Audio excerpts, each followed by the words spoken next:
England దేశం ఒకప్పుడు అన్య దేశం, అది క్రైస్తవ దేశం కాదు. చాలామంది ఏమనుకుంటారంటే ఇంగ్లాండ్ దేశం అంటంతో అది క్రైస్తవ దేశం, వాళ్ళ తాతల ముత్తాతల కాలం నుంచి క్రైస్తవులు అని అనుకుంటారు.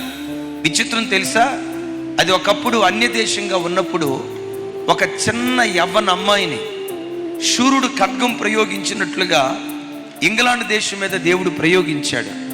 ఒక చిన్న అమ్మాయి ద్వారా ఇంగ్లాండ్ దేశం క్రైస్తవ దేశంగా మారిపోయింది. ఎవరా చిన్న అమ్మాయి?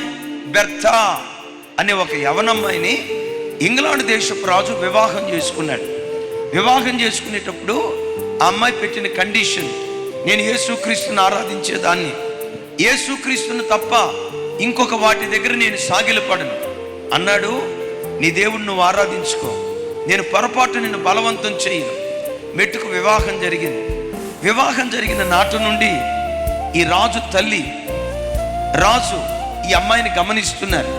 ఆ దీనత్వం, ఆ సాత్వికం, ఆ మంచితనం, ఆ నెమ్మది, ఆ లోబడి తత్వం, ఆ శాంత స్వభావం, ఆ సాత్వికం ఈ అమ్మాయిలో చూసి ఈ అమ్మాయి ఎంత మంచిగా ఉందేంటి, ఎంత దీన మనస్కురాలిగా ఉందేంటి, ఎంత మాదిరిగా బ్రతుకుతుందేంటి, ఈ అమ్మాయి ఎంత మంచిగా బ్రతకటానికి కారణం ఏంటి, యేసు ప్రభు గురించి తెలుసుకున్నారు.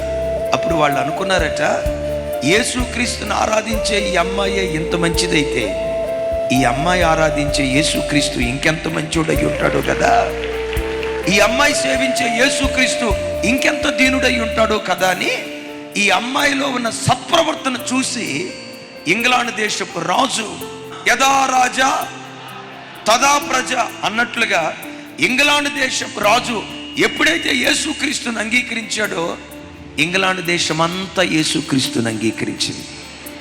శూరుడు ఖడ్గమును ప్రయోగించినట్లుగా ఇంగ్లాండ్ దేశం మీదకి ఒక చిన్న యవ్వనమ్మాయిని ఖడ్గంలాగా ప్రయోగించాడు.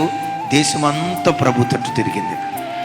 నీ దేవునికి లక్షల మంది క్రైస్తవులు ఏమీ అవసరంలా, నికార్సైన క్రైస్తవ జీవితం జీవించే కుటుంబం, ఒక్క కుటుంబం ఉంటే చాలు. ఆ కుటుంబం ద్వారా చరిత్రను దేవుడు తిరగరాస్తాడు. ఒక్కడు దొరికిన ఆ ఒక్కని దేవుడు వాడుకుంటాడు. తల్లి నేనంట, ఆ ఒక్కదానివి నీవెందుకు కాకూడదు? ఆ ఒక్కడివి నీవెందుకు కాకూడదు? ఆ ఒక్క వ్యక్తివి నీవైతే నిశ్చయముగా ఒక ఖడ్గములాగా నా దేవుడు నిన్ను ప్రయోగించునుగాక.